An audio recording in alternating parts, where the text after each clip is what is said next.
ॐ ज्ञानतिमिरन्दस्य ज्ञानञ्जनं शलाकया चक्षुरुन्मीलितं येन तस्मै श्रीगुरवे नमः।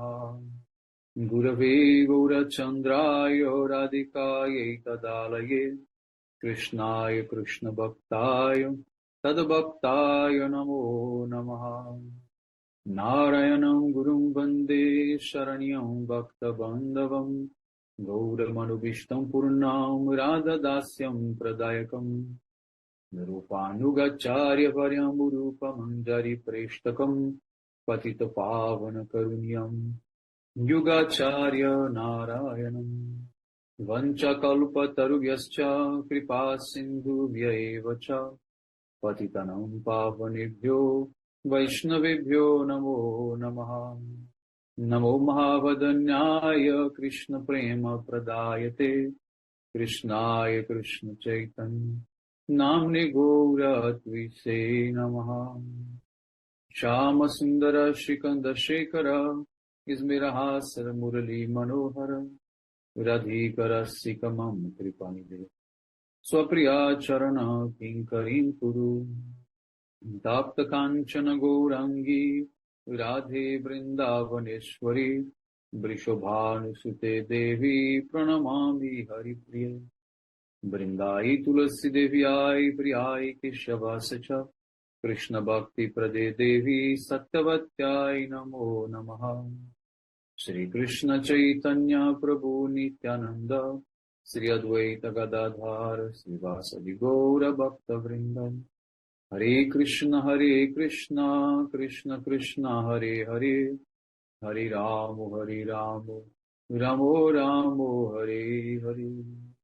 So first of all, I begin offering my most humble obeisances to the dust of the lotus feet of Paramaradhatama Sri Guru Pada Padma Nita Lila Pravishta Om Vishnu Pada Paramahamsa Paribrajacharya Ashtotara Sata Srimad Bhakti Vedanta Narayana Goswami Maharaj Srila Gurudeva, and to my most worshipable Shikshan Sannyasa Guru, Nitarila Pravishta Om Vishnu Pada Paramahamsa Paribrajacharya Astotara Sata Srimad Bhakti Vigyana Bharati Goswami Maharaj, and to all Shri Rupanu Gauriya Guru Varga, all Tridandi Sannyasis, Brahmacharis, Vaishnavas, Vaishnavis, and to all the assembled devotees here today, my most respectful obeisances.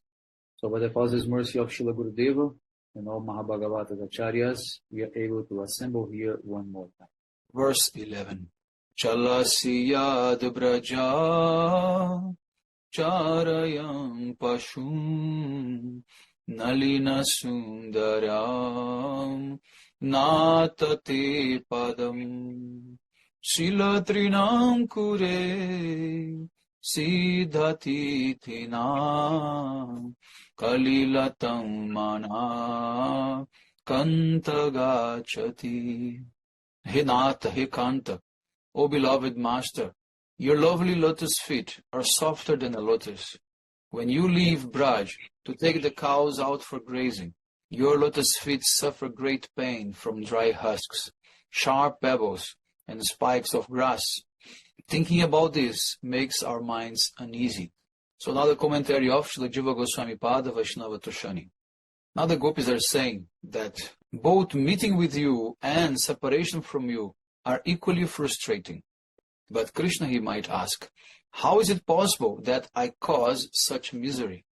Then the gopis, they reply, Brajad means from the time you leave Braj to take the cows out for grazing until you return.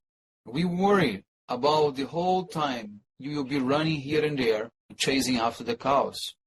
And your soft feet will be hurt by sharp grains, dry grasses and sprouts. So this shows that the gopis are truly anxious for Krishna's welfare. Then Pashum Charayam, you take uncountable numbers of cows out for grazing. For that reason, you are bound to leave the roadside and wander in the forest from place to place. But the actually meaning of the gopis' words is that the animals, they have no intelligence. Therefore, without thinking about your welfare, they will go to many places which may hurt your lotus feet. So in Harivamsha, it is said that in a dense forest where the sun rays cannot penetrate, the ground is covered with thorns. But it does not mean that all the forests will be covered by thorns. Therefore, the gopis, they have not mentioned about thorns in this verse. So the gopis, they only mention about rocks, husks, and sharp grasses. They don't mention thorns. And the gopis also, they address Krishna in a lovely two different ways. They call him, Hey Nata, O Master, you are the Lord of the Brajavasis. So it is certainly unacceptable that your lotus feet should be troubled. Then they say, Hey Kanta, O beloved, your tender lotus feet should be touched only by our soft hands, not by sharp grains and grasses. So this is why we feel so much worried about you. But there is also another meaning for the words of the gopis. They say, by being the master of Braja, all the inhabitants of Braj are feeling pain to see you suffering. But because you are our beloved, we are even more worried than them. We suffer much more than all of them. Also, the word Nata can be interpreted in a different way. The gopis say, Hey Nata, you who are torturing your close friends. So the gopis, they propose that Krishna may say that, Oh wise ladies, don't be anxious. Actually, you should forget about any discomfort that I may feel. So in this way they explain, Kanta, O lover, even an intelligent person cannot stop worrying about their dear ones. So therefore, we cannot stop worrying about your lotus feet being hurt. So according to another meaning, the gopis, they say by the word Nat, that if we did not love you, then we would not be affected by the pain coming from your feet. But because you are the master of our lives, whatever pain you feel, we as your maidservants will also experience the same pain. So the scriptures describe the effects of love. It's saying that the deeper one's relationships with somebody, to that degree sorrow and fear will pierce his heart. So it means that love is not only causing bliss, love causes a lot of pain and fear. But of course, in the spiritual realm, all this fear is very blissful, very positive. So in this verse, Krishna has suggested to the gopis that if this is the case, then give up this love, remove it from your hearts. So Krishna is telling to them, if you are suffering because of this love, what is the need of this love? Just give it up. But then the gopis, they answer, Manakan tagachati. O beloved, what can we do? Even if we don't want to be disturbed, our minds are uncontrollable. We fear that you may find some type of inconvenience. So, and because of that, we automatically become in anxiety, anxious. Our love for you is so great that it actually overpowers our own minds. It steals our common sense, making us unable to take any proper decision. So, fearing that Krishna, he may object the gopis by saying that, but your minds belong to you, not to me. Then the gopis, they explain, it is not the fault of our minds. O Manohara, O beloved, who charms the mind, you are so attractive that you have stolen our minds. So, therefore, our minds are with you, not with us. So, you should stop wandering in the forest and quickly come here. Give us your darshan and return our minds to us. Now the commentary of Srila Vishwanath Chakravarti Thakur's Sarata Darshini. The gopis are saying, this is not the only time that you bring us anguish. In other times also, when you are in pain, you try to make us miserable as well. Therefore the gopis are saying, as soon as you take the cows out for grazing, we imagine how your feet, more beautiful and tender than the lotus flower, are wounded by spikes and sprouting grasses, and therefore our minds become with so much pain. So the gopis' words can also be interpreted in a different way.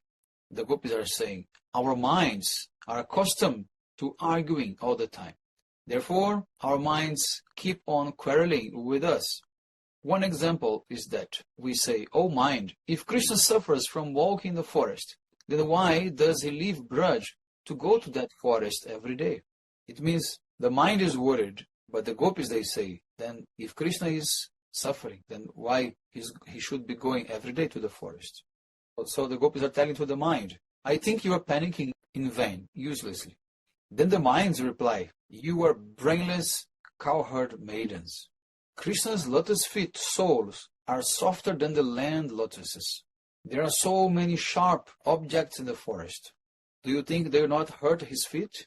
So the gopis, they try to make the mind understand by saying, oh, silly mind, surely Krishna walks on the soft sandy paths. No need to worry. Then the mind replies, oh, unintelligent Braja maidens, tell me, do the cows look for a soft path when they search for fresh grass? Then the gopis, they reply, they say, oh mind, you are blind by love. The cows, they for sure have no discrimination and they go anywhere. But Krishna has eyes. Why would he walk on the hard grains and sharp grasses? But then the mind retorts by saying, pity on you, who are devoid of even a smell of love. What happens if Krishna by chance steps on a very sharp object? Now the gopis, they agree with the mind, say, oh, brother mind, you are right. The Creator has given us life only to suffer this agony. Then the mind says, oh, miserable ones, you can remain alive, but now, accompanied by your life heirs, I'm going to abandon your bodies. In this way, this is the end of the purport. Vanchakalpatarvyasya kripa sindhubheva cha patitanam pavanebhyo vaishnavebhyo namo. Hare Krishna.